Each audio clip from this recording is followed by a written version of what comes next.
आज मैं आपको एक माँ की दुख भरी कहानी सुना रहा हूँ जी। कृपया ध्यान से सुनो और कभी भी अपनी माँ के साथ ऐसा नहीं होना चाहिए।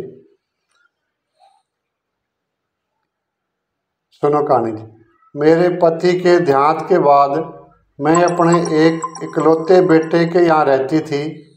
मेरी बहू का एक अलग ही रूप मुझे देखने को मिला, साथ ही बेटे का भी।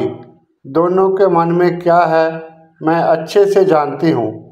वो चाहते हैं कि मैं वृद्धा आश्रम चली जाऊँ। उनके जाने के बाद मुझे यह सब देखना और सुनना पड़ेगा, इसका मुझे अंदाज़ा भी नहीं था। पर मैं मन मारकर अपने बेटे और बहू की बातें सुनकर भी यहाँ रहती हूँ, क्योंकि मुझे मेरे पोते और पोती दिखाई देते हैं। उनकी झलक पाकर मुझे सुकून मिलता है।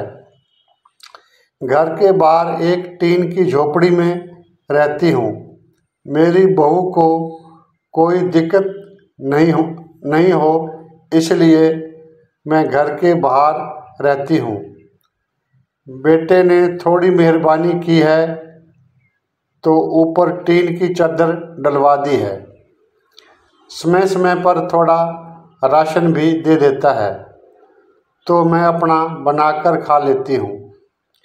मैंने अपने बेटे को कह दिया है कि मेरी वजह से उन दोनों को कोई प्रॉब्लम नहीं होगी, बस मुझे यहीं रहने दें, इसी घर में मुझे मर जाने दें।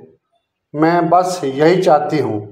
मैं अपने आप को खुशकिस्मत समझती हूँ कि मेरे बेटे और बहू कम से कम मेरे लिए इतना तो कर रहे हैं। मेरा बेटा सुबह 9 बजे नौकरी जाता है और बच्चे भी उसी समय स्कूल जाते हैं। फिर शाम को 6 बजे मेरा बेटा वापस आता है। बच्चे 3 बजे आते हैं। उन्हें आते जाते निकलते देख मुझे बड़ा सुकून मिलता है। मेरे पति के दोस्त जब कई दिनों बाद आए, मेरे पति के दोस्त थे, उनकी पत्नी का भी स्वर्गवास हो गया है। उस समय पर वो हमारे घर पर आया करते थे। उनसे हमारे अच्छे रिश्ते थे। उनका घर हमारे घर से थोड़ी दूरी पर था। पैरों में समस्या हो गई थी, ठीक से चल भी नहीं पाते थे। वो बड़े दिनों बाद मेरे यहाँ आए। मुझे उन्हें देखकर अच्छा लगा। उनका हाल भी मेरी तरह ही था। बच्चे अब उनसे भी परेशान थे। आकर मेरे पास अपना दुखड़ा रोते थे और उन दिनों को याद करते थे। बुढ़ापा हम जैसों को बहुत रुलाता है। उनकी पत्नी का स्वर्गवास हो गया था और उन्हें चलने उठने में समस्या थी, इसलिए वो तो अपना खाना भी नहीं बना पाते थे। मेरे पास आए तो मैं समझ गई कि यह इतनी मुसीबत में चलकर पुराने दोस्त के यहाँ चाय और खाने की चाह में ही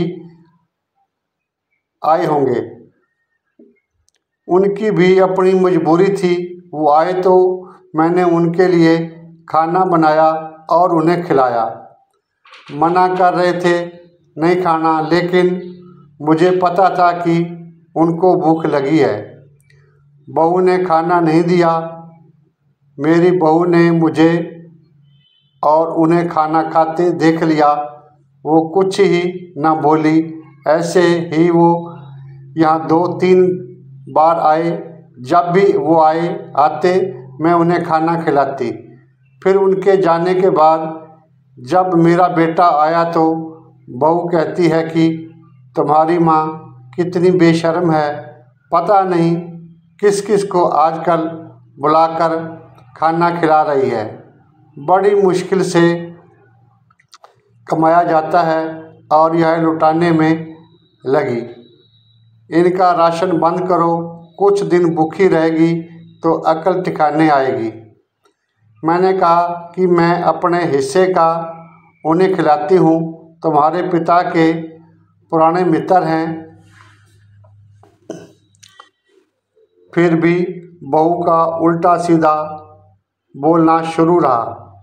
घर के बाहर रहकर इनको आज़ादी मिल गई है, पता नहीं क्या क्या करती हैं। बेटा भी बोला कि कुछ दिन भूखा ही रहने दो इन्हें। मुझे मेरे बेटे ने घर के पीछे सीढ़ी के पास ले जाकर बिठा दिया, कहा कि अब यहीं बैठो। मेरे तो अब आंसू भी सूख गए थे। अगले दिन मुझे खाना नहीं मिला। मेरे टीन के उस छोटे से कमरे में बहू ने तोड़ दिया। तब मुझे लगा कि अब मैं गलत कर रही हूँ। एक दिन पूरा भूखा रहने के बाद मैंने सोचा कि मैं गलत कर रही हूँ। मुझे अब अपने बेटे के यहाँ नहीं रहना चाहिए और शायद गलती भी मेरी ही है। मेरी ही परवरिश में कोई कमी रही है, तभी तो यह परिणाम आया। अगली सुबह मैंने अपने बेटे को कहा कि मुझे वृद्ध आश्रम छोड़ा। अब मैं तुम दोनों को ज़्यादा परेशान नहीं करना चाहती। बहू ने कहा कि एक दिन भूखी रही तो अकल ठिकाने आ गई ना। बेटे के चेहरे पर भी अजीब सी खुशी थी। जल्दी से तैयार हो गया मुझे छोड़ने के लिए।